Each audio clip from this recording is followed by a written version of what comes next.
Our next guest, very excited to talk to him. We haven't talked to him in a while. Last time we spoke to him was in the summer, right before his title defense against Khamzat Chimaev. We all know what happened, but now the talk is, when is he coming back? Who's he coming back against? All that stuff and more. I know a lot of you are excited to hear from the pride of South Africa. The one and only Dricus du Plessis is here. He's kind enough to join us right here. Now, there he is. Hello, Dricus. How are you?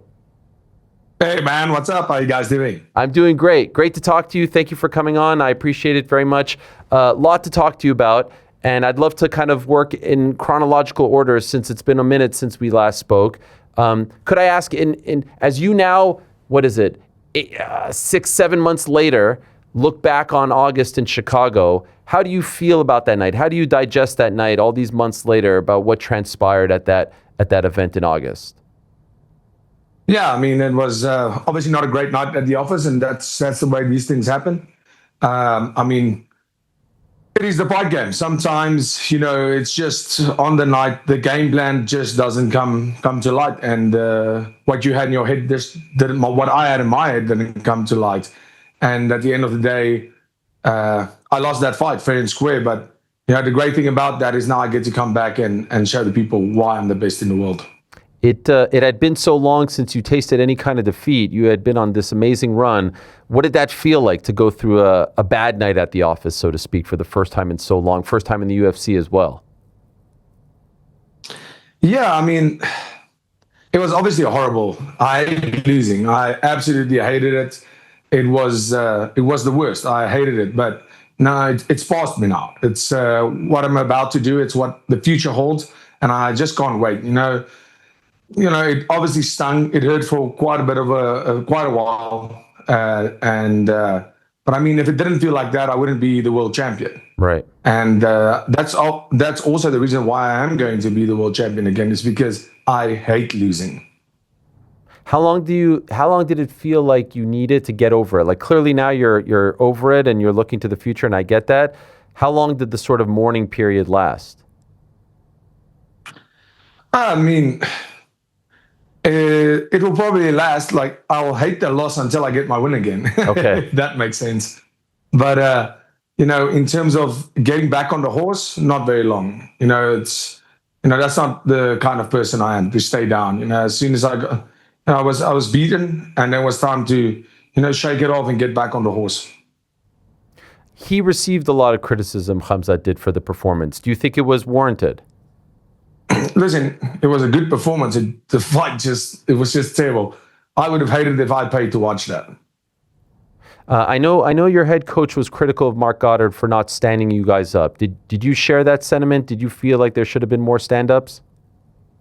I think there were situations where me and my coach actually spoke about it after he said it. And there were situations where they could have stand us up, but he was striking. The strikes weren't damaging. If you look at the amount of strikes versus the significant strikes, the strikes weren't doing damage, but I guess you can't really stand a guy up when he is throwing. So there were some situations where I thought we could have been stood up, but at the end of the day, he was in a position where he was in a very dominant position. So it was my responsibility to make sure he's not in those positions. Was he tougher than you expected him to be? No. He wasn't tougher than I expected him to be. I could see at the end of that fight when we went into that final round, and I was honestly thinking I'm winning this fight up until I heard that 10-second clapper, and I knew it's over. But when I went out for that last round, I was 100% certain that I'm either going to sub this guy or I'm going to knock him out. Wow. And when I got that takedown, I got on top, got in the choke, started landing. I was starting to, but just too little, too late. And I could feel he didn't want to be there anymore. I could feel it. Really? But based on what? 100%. Just on the way he looked, just on the way he felt. I could feel when I got on top of him. I could feel he went, "Oh shit!" Wow. And but he was on top for the whole fight, basically. But I know I can make that man quit. So you never lost faith. He didn't break your will. You always believed till the dying seconds. There's not a man in life that can break my will. Okay. And I'm not suggesting I felt that, to be honest, but because, you know, people start reading body language and whatnot, you're always wondering what's going on in someone's mind as the fight is playing out that way. But to hear you say that you had faith until the last 10 seconds is remarkable. Yeah, 100%. I mean, yeah, like I say, for me, there's not a man alive that can break me. Mentally, there's no way. Do you think a lot of it that goes into like fighting him is his presence, his aura, that people are intimidated by it, but now that you've actually been there with him, you have a different read on him? No, I actually don't. I really don't I didn't feel the aura. It wasn't that. It was just the way he took me down and the way he was able to take down to one thing. It was more on the ground. I thought it was going to be more of a scramble. I thought it was going to be more, but you know, like, look at the fight. He didn't go for one submission attempt. If you look at the stats, not one submission attempt, which I thought, you know, everybody talks about this first round, it's going to be chaotic. And if you look at all of his other fights, but it wasn't. It was not that. He was controlling me. He wasn't smashing me, you know. He was just controlling me, landing shots and not very hard ones, just a lot of them. And like I say, I'm not taking anything away from Khamzat. He won that fight, and it was my responsibility to stop what he was doing. But and he's an incredible fighter. Otherwise, he wouldn't be the world champion. I love the statement that you posted afterwards, making no excuses. You wrote, "This loss has exploded a desire in me that will have the consequence of an onslaught bigger than the original domination. My return to glory in pursuit of greatness will be unimaginable for the average-minded." I love that. Love the wording as well. You also said you felt bad for your next opponent, your next foe. Can you describe the feeling, like that explosion that you're talking about? What does that feel like? Yeah, absolutely. I mean, the last time I lost before this was, I think it was 7 or 8 years ago before this fight. And that loss just made me so much better. And this one will do exactly that. I have a lot left in me, a lot to prove. And I am not satisfied yet with what I have achieved. There will be a lot more coming. Do you feel like you have been, I don't know, for lack of a better word, disrespected by the community, that people have taken shots based on the fight and how it went and your performance, and people have forgotten what you've done leading up to that point? No, not at all. People say, why am I silent? Why I'm not out there? Because I'm not an influencer, firstly. And secondly, because what am I going to say? There's nothing to say. What happened, happened. There was no excuses. I wasn't injured. There was nothing on the night. I felt amazing. I had a great weight cut. I had a great camp. I just lost. And the next fight, that will be my talking about this. You know, it's disrespected. No, it's the MMA community. Who's ever not disrespected? Oh. Okay, so then let's talk about that. Let's talk about the future and somewhat the present as well. Do you have any idea when your next fight will be? I had an idea for April, and I really wanted to fight in April. And I had a little injury, nothing too serious, nothing that needs surgery. It was just something that took some time to heal. And April was out for sure. And then maybe May, but I think May might be early, but we don't know yet. I'll know by Monday if May is possible, if we've done all the tests and everything. And yeah, I mean, that'll be great. I mean, like I said, I wanted to be back in there by April. The injury held me back a little. I could still train, but not camp. I couldn't start preparing for a fight. So I'll know on Monday if I can start a fight camp for May, maybe June, July. You know, just it has to make sense. I think with the middleweight division right now, it's weird because there are no long winning streaks. There's no big winning streaks. Almost all the guys that won these big winning streaks lost.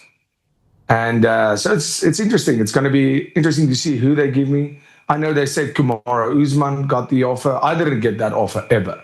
Okay. I was just going to ask you about that. That never came your way. No, never got that offer. I mean, if they gave me that offer, I would take that fight. I mean, if that is what they offered me. You like that fight? Yeah, I like any fight. Like, I don't, right now, like I say, I mean, whatever gets me to a title shot again, that's what I need. I like any fight. Did you hear? He talked about it on his podcast, saying like the fight has to mean something to me. I was offered DDP. The fight has to mean something. And my read on that was like, how does a fight against the guy who last held the belt not mean something to you? It felt to me like he was trying to say, I'm not interested. Was that your read on that, or did you have a different perspective? Yeah, he said basically he wasn't interested. And I mean, he has his reasons for that and his team, and maybe they don't like the style, maybe they don't like the fight. But yeah, 100%. I just had the belt. It's not like I'm a former champion years ago. I literally just lost the belt. So if you are looking for that title shot, that fight makes a lot of sense. When you said, but that being said, I mean, there's a lot of guys that maybe do want the fight with me. I know Brendan Allen said that he would like to fight me. You know, he was never even supposed to be in the top 5. So finally, I might get the opportunity to face him and teach him some manners. You said April. Was there an opponent attached to that? No. It was just, was it the April 11th Miami card? Yes. But they hadn't talked about an opponent just yet? No. Nothing was finalized. There was no contract, no opponent yet, but... when you just talked about Brendan Allen, you said maybe I could teach him some manners. What are you referring to there? Oh, no, he just talks a lot. No, it's just one of those guys. He's on a 2-fight win streak, the biggest of his life, I think. So, would he be your top choice? No, like I said, I don't have a top choice. No, there's no one. There's no preference. There's no ranking. There's no guy at the top preference. That would nothing. Just get back in there. I want to do whatever I can to get back to my belt as quickly as possible. There's a bit of a jockeying for position for that title shot right now. It seems like Khamzat is more interested in Sean Strickland than Imavov, who we all thought was next. Strickland obviously wants it. Who do you think should get it? Yeah, that's interesting because as far as I know, and correct me if I'm wrong, Imavov and Khamzat said they didn't want to fight each other. Like there was some, and you know, if the UFC doesn't like that at all, they never do. So, yeah, it's going to be interesting. I do think the Strickland fight does make sense. You know, for me, I don't want to fight Strickland again unless he's the champion. No, so, been there, done that. Yeah, so, I mean, I do think Strickland will do great against Khamzat. I honestly do. Just his style, I think he would. Wow. You think Strickland has a better chance against Khamzat than Imavov? 100%. Really? Interesting. How come? Yeah. I mean, did you see what Strickland did to Imavov? Mm-hmm. And the other thing, and that's striking, of course, the other thing, Strickland's ability to get back from, when you take him down to get back to his feet, he does a very good job at that. He always, when I fought him the first and second time, he's really good at that. Strickland is stronger than people think, I think, on a physical level, and his technique to get back to his feet is very good. Do you think, like based on what you saw from Strickland, do you think he's a much improved fighter, what we just saw from him against Fluffy, or do you think that was just a good matchup for him? No. It's Strickland. He always fights the same. Yeah. Were you surprised he beat Fluffy like that? It was an interesting fight. Like, he made it look easy, but I did have him winning that. I did say I have Strickland winning that fight. Definitely. I just think Strickland, he has this unique ability to make people fight his fights. And if you haven't been in there with him, it's really hard to figure him out in a short period of time. And, if you don't make a plan very quickly, like if you look at our first fight, the first round, I got caught with that jab the whole time, and I got caught with the jab throughout the fight, but I had to make adjustments, and I was able to make those adjustments. Where Hernandez, I feel, firstly, was very small, very, very small. It looks like he can shed a few more and get down to 170. That's just my opinion, but Strickland's big too. So, yeah, I wasn't too surprised.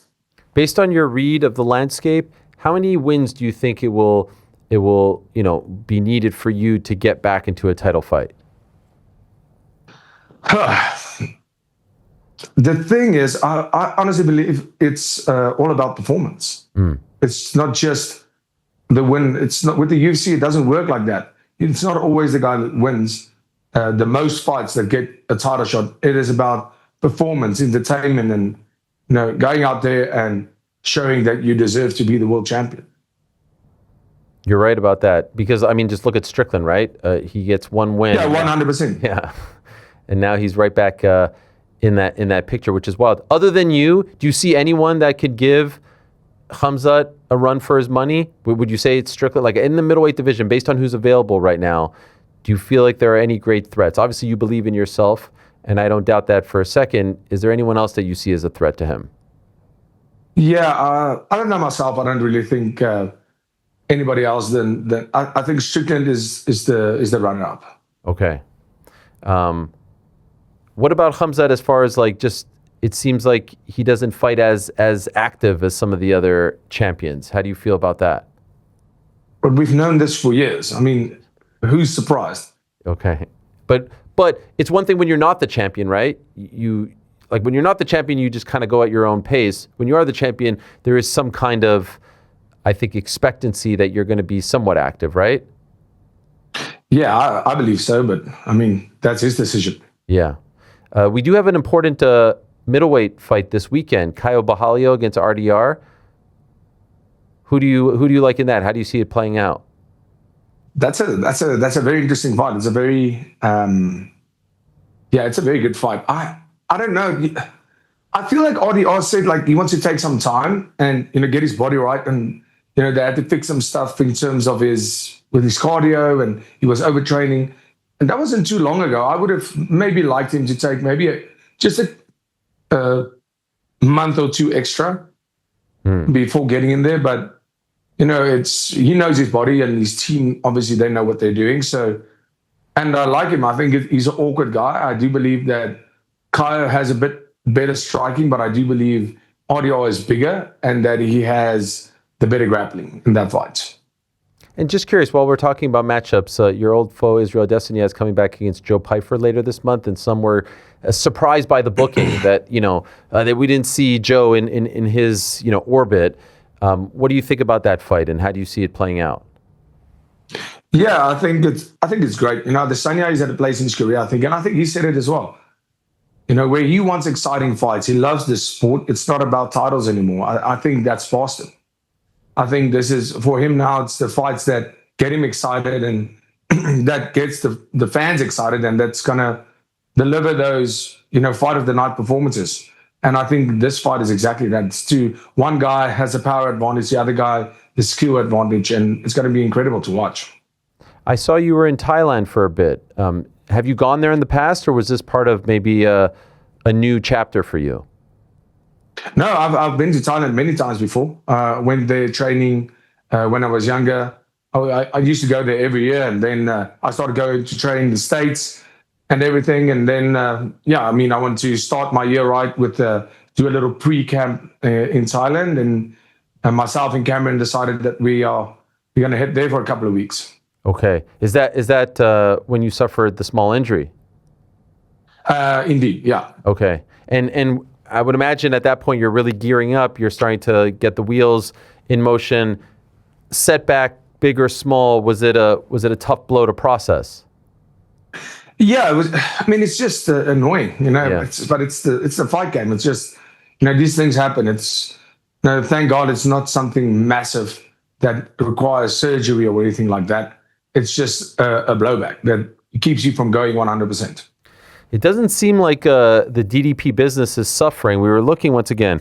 The Cool Way sneakers deal with Betway, the Nox hydration, the Curve aftershave, the Old School LTD. I mean, like you're just swimming in sponsorships. The Still Nox Old School collaboration here with the shoes.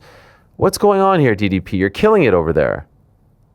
Yeah, I mean it's going great. I mean I have some great people backing me. It's incredible. I've some great partners that backs me, and they just know without them I wouldn't be here, and they just showed love and stuck with me, even after a loss, because they know, there's something coming. I know that for a fact, and they know it, and I really appreciate all of that.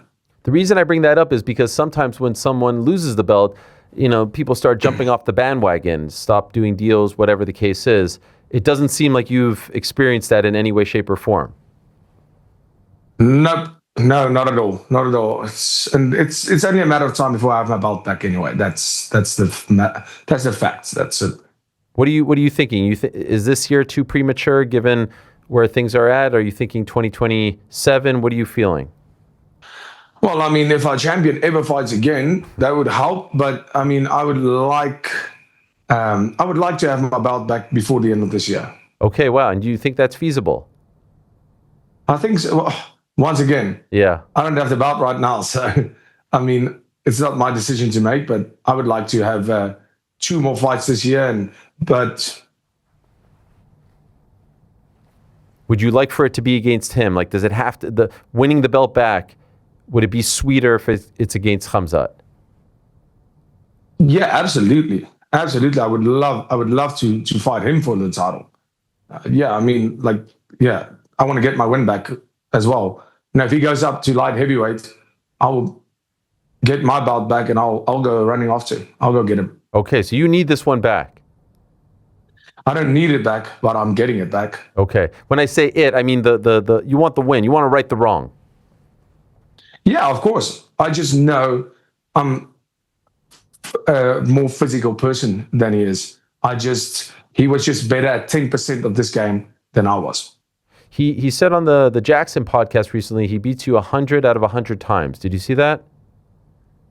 Yeah, no, I saw that. I mean, that guy is pulling out heavyweights and just saying shit. So, how do you think he would do at light heavyweight? I saw a picture of him recently. He looks pretty big.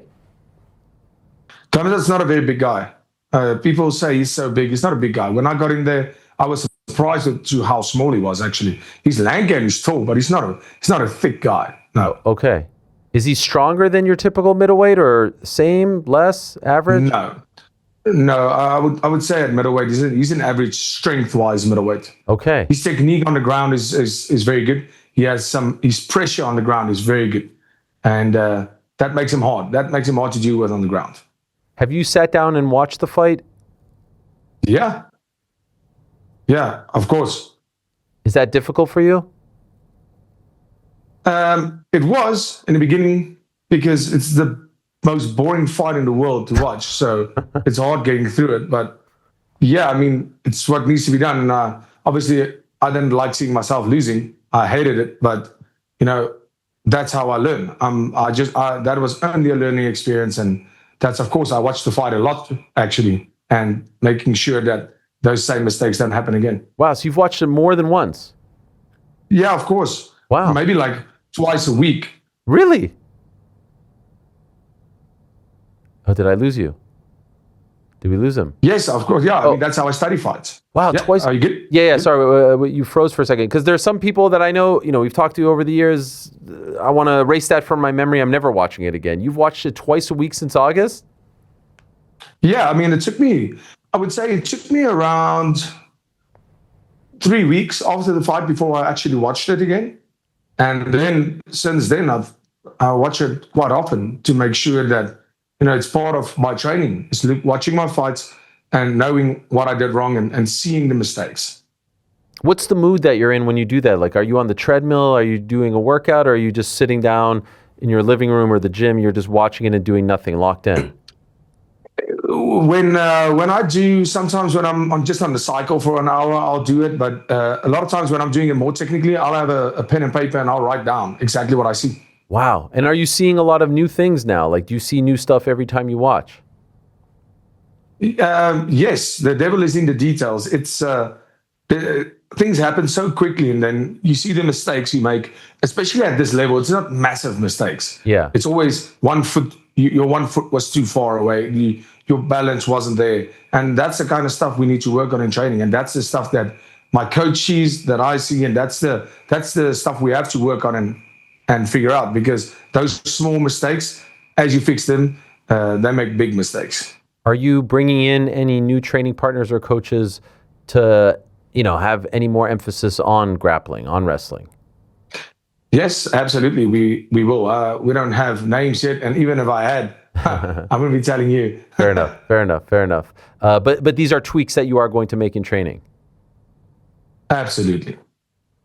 Wow, I find that fascinating that you've watched it twice a twice a week over the past, few months or so. That's amazing. That's a bit of a form of torture, no, for you? Yeah, I mean, like I said, a good loser becomes a regular one. Okay, I like that. That is good. By the way, before I let you go, right before we had you on was Rico Verhoeven, and I know about your background in kickboxing. Yeah. What kind of a chance do you give him against Alexander Usyk? Yeah, I mean, I was pretty excited to see him on, and I'm pretty excited for this fight with him and Usyk. I think it's going to be incredible. Listen, he's probably one of the greatest, if not the greatest, kickboxer of all time.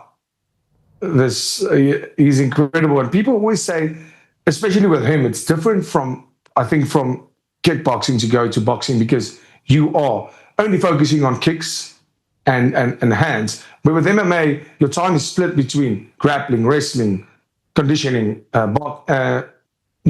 kicks. All of the different styles makes it hard to beat somebody that trains 4 to 6 hours a day just on one thing. But when it comes to him, I think he's going to do a lot better than people think. But I mean, he is fighting Alexander Usyk, so I can't predict the winner, but it is an incredible fight. I'm very excited about it. A lot of people dismissing him, saying he has no shot. No, I wouldn't do that. Okay. And in that regard, what is the message to the people saying that you won't get back there, that you don't have it in you? I mean, it's the same message as the first time I stepped in there, and the first time I said I wouldn't make it in the top 10, wouldn't make it in the top 5, would never beat Robert Whittaker, would never become champion, would never beat Adesanya. I mean, it's the exact same message. Yeah, you've been here before. As you watch, I'll do. Don't you stress about it. I love that. Thank you, Dricus. All the best to you. Appreciate you coming on. I hope you heal up very quickly and we get to see you back in there relatively soon. Really appreciate this. Thank you and all the best. Awesome. Thank you so much. All right, take care. There he is, the great Dricus du Plessis, the pride of South Africa. What was that? As you watch, I'll do. That was a great line. Thanks for watching this video. Before you go, if you haven't already, hit that subscribe button for us. Also, give us a thumbs up, leave a nice comment. These things go a long way. And while you're here, do check out the rest of the channel. We've got live shows and full interviews, clips, and a whole lot more. We're doing big things here, and we appreciate your support very much.